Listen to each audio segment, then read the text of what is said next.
Peace and blessings, family. This is the People's Prison Program. The People's Prison Program is a program to help prisoners to help themselves, to network their families. We cover actual innocence and factual innocence, health issues, finances, home plans, job plans, politics, parole, the whole genre. Now, we come in, we do the mentorship, the visits, we network with the community using social media to bring light to the struggle for our prisoners worldwide. We want the prisoners to know that our services are 100% free.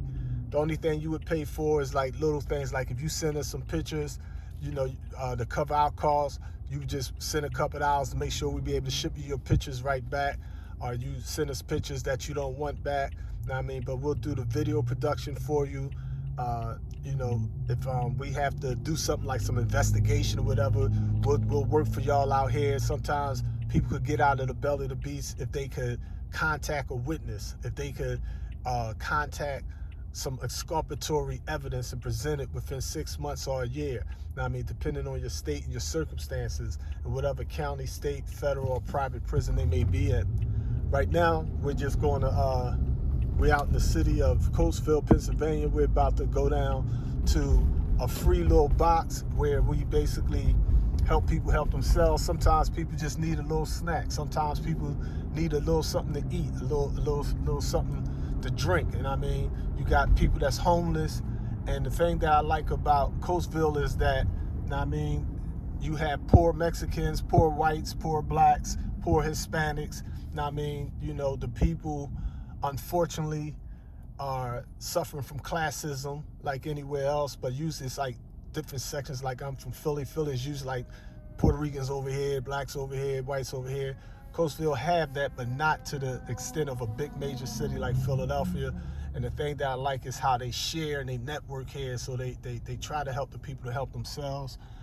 So we just got some little zooms and zams, just, some spring water, some little cup of soups. People that got sweet tooth, we just got some chocolate for them. We just want to drop off some soups and things like that there, some spring waters. Even some cookies for them and stuff like that there. You don't have to tell the people or ask. So the thing I like, they got boxes where you could just put your old sneakers in there. You could go to the library and drop off your old glasses. Somebody that need glasses. I remember in Philadelphia, a homeless brother explained to me, we was giving out winter coats.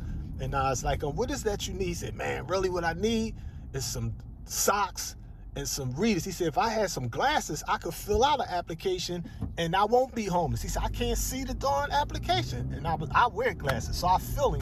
So we went and got some readers, and it was such a big hit. We made sure that we went to we just went down like the Dollar Tree and just got some socks and some t-shirts and some underwear, some boxes, some panties for the sisters. You get some little cologne, deodorant, toothpaste, bars of soap.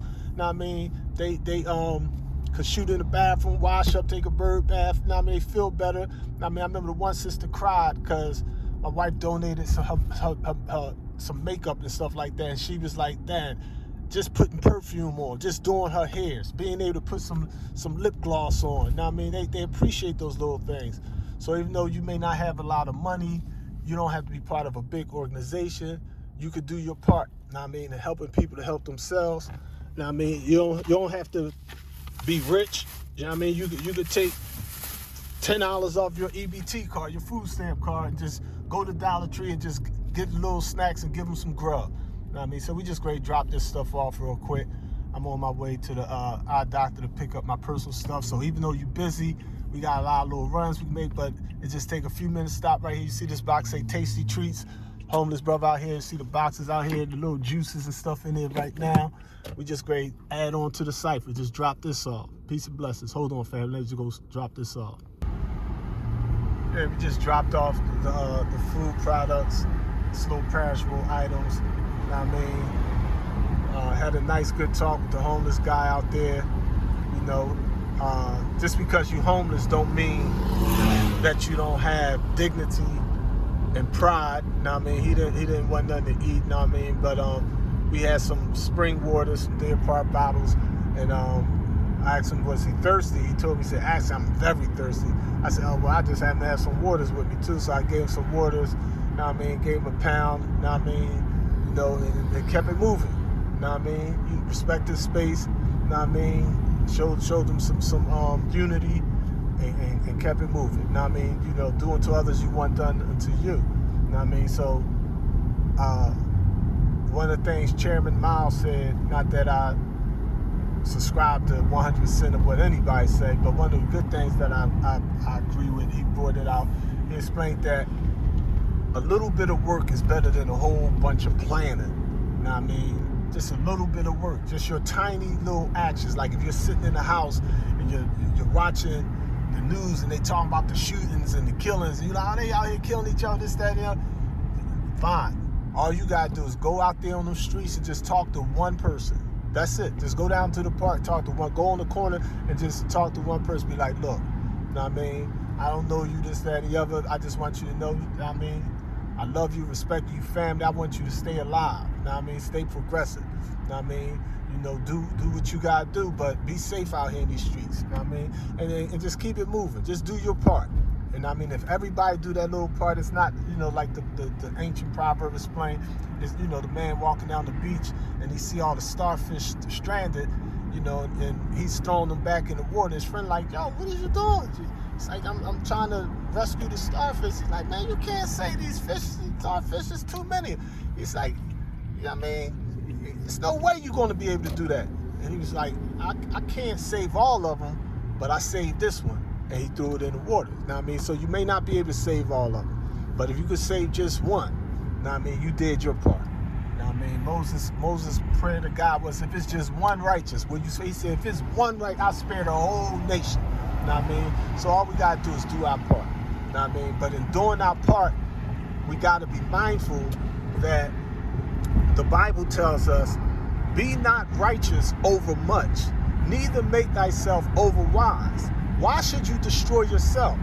That basically means that, you know what I mean, sometimes we could be in our Christian thing, we could be in our college thing, we could be in our drug dealing thing, our hustling thing, our gang thing, our Nation of Islam thing, our Sunni thing, our atheist thing, our Democrat thing, our Republican, our black power thing, our white power thing, our old head thing, our young buck thing, whatever. You know what I mean? And we'll be self-righteous. You know what I mean? And we'll be so intelligent that we miss the basics. We be so smart, we dumb. You know what I mean? So sometimes you just gotta meet people where they at. You know what I mean? They may be on the level, you go down Kensington and Allegheny, you can't come down there with all this holy stuff. They ain't trying to hear that just say no. They get high down there.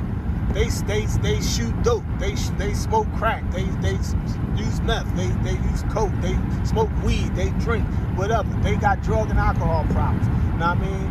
You know, and it's a place and a time for that.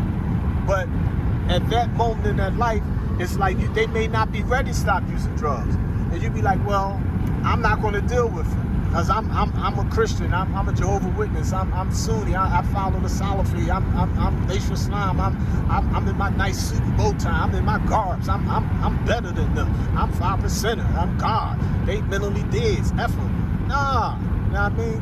Maybe they need a couple of dollars to get high, maybe they need a couple of dollars to eat breakfast, maybe they need to eat some fresh fruits and vegetables, maybe they need a fresh salad in their system with all that poison in there.